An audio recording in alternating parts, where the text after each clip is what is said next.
China, Taiwan, Hong Kong, and Macau. The last three are provinces of China, aren't they? Although I think Taiwan is a bit more rebellious, as its leader sometimes speaks a bit defiantly. So, better just Hong Kong and Macau. We'll leave the other thing on standby, but how come mainland Chinese have so many restrictions to get residency in Hong Kong? That's bad. So if a Chinese person wants to go play at the casinos in Macau, would they also have these restrictions? It's confusing, isn't it? To try to review the status of these, what should we call them? Rebellious provinces are not very conventional. Stay until the end of the video. Today we have the collaboration of my friend Karina from the Karinawi channel, where you will find entertaining lifestyle and health videos. I'll leave the link in the description.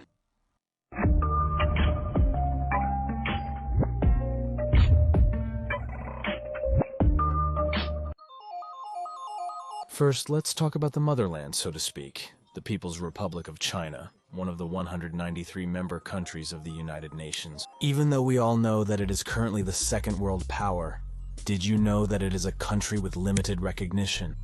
Just as you hear it, the Asian giant is one of the 6 United Nations member countries that does not have full recognition from the other members, as 17 of them recognize the government of Taiwan under the One China policy.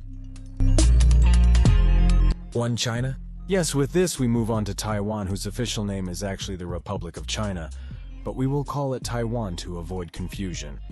This political position asserts that there should be only one nation with the name of China. So according to mainland China, Hong Kong, Macau, and Taiwan are provinces. Yes, the latter would be the rebel province.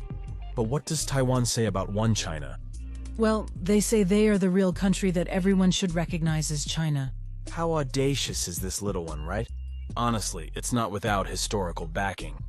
Recalling the bloody Chinese Civil War, once Japan was expelled, the two major forces, the Nationalist Party, which was in charge of the country before World War II, known as the Kuomintang, and the Communist, led by Mao Zedong, would face off for power. Something similar to what happened in the Russian Revolution. The result was the defeat of the nationalists who were exiled to the island of Taiwan, thus beginning the dispute over the recognition of the true government of China. And to tell the truth, little Taiwan started off winning, as it would be one of the founding members of the United Nations in 1945, although in 1971 it would be replaced by the government of the Communist Party of the People's Republic of China. Several decades later, they continue to claim all the territory that belonged to them after the Sinai Revolution, in which they had overthrown the Qing dynasty, and from which the territory has varied over time. This includes Mongolia and mainland China. Not demanding at all, right? Anyway, the point is that with the growing power of mainland China, it becomes more complicated for Taiwan to gain recognition. What do you think? Which of the two countries should be recognized as such? The official status of Hong Kong is that of a special administrative region, in which the archipelago enjoys a higher level of autonomy than the rest of the regions of the country. That is, despite being directly under the jurisdiction of the Chinese government, it is characterized by having an independent political system, in which, unlike mainland China, it enjoys a multi-party system and separation of powers. That is, the legislative, executive, and judicial powers are independent of each other. But the big peculiarity, why is English one of the official languages? It turns out that this was a region that, after the First Opium War, which also encouraged the decline of the Qin dynasty in China, the United Kingdom would receive sovereignty over Hong Kong, a strategic point for British trade with the Far East.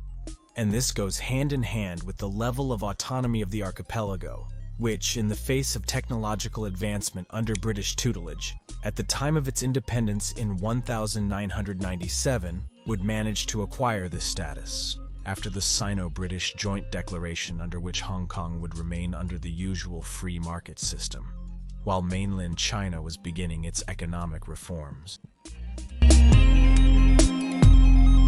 The situation in Macau is similar to that of Hong Kong, as it is the other special administrative region still under the sovereignty of mainland China. The difference was that this region would be occupied by the Portuguese from 1556, although they would start paying tribute for their presence around 1670. However, the decline of the Qin dynasty in 1844 after the war with the United Kingdom allowed Portugal to suspend the tax it was paying for Macau, which would then become a province of the Portuguese country. However, it would start to be overshadowed by Hong Kong as the main Asian trading point with the West, which is why it is less known than the former British colony. Macau would also develop under a free market system, which would give it a higher development than mainland China. So when Portuguese sovereignty was returned to China in 1999, it would obtain the same status as Hong Kong. And that's it for today's video. What do you think? Do you believe in the One China policy where all these territories should unify under China or Taiwan? Or should each go their own way? Don't forget to leave your comments, and if you like this video, support me with a like and subscribe to my channel and to my friend Karina's. See you next time.